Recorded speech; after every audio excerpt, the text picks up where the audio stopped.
चारि दफा दाबी नहीं राज्यव्यापी प्राणी चिकित्सक माने कार्यबंद आंदोलन को ओह्लाइथिबा बेले गजपति जिलार सदर महकुमा पारलाखेमुंडी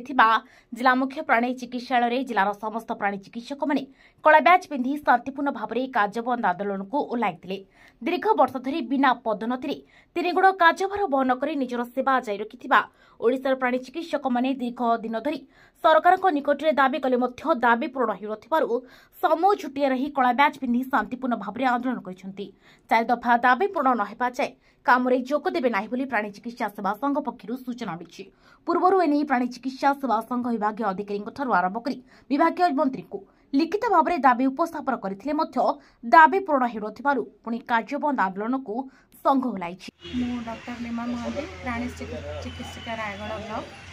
गत 18 जनवरी 2024 रु आम आज को 13 दिन है शांतिपूर्ण भाव में आमर 4 गोटी दफा दाबी आम सरकार निकट उपस्थापन करमर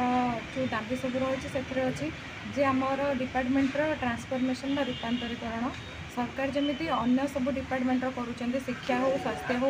आपण मैंने देखिए सब मंदिर गुड़ाकर जमी विगत दिन में आम जगन्नाथ मंदिर है समलिया मंदिर है सबूर ट्रांसफॉर्मेशन हो तो आम डिपार्टमेंट कौन पर होनी यहाँ ही आम सरकार निकट में दाबी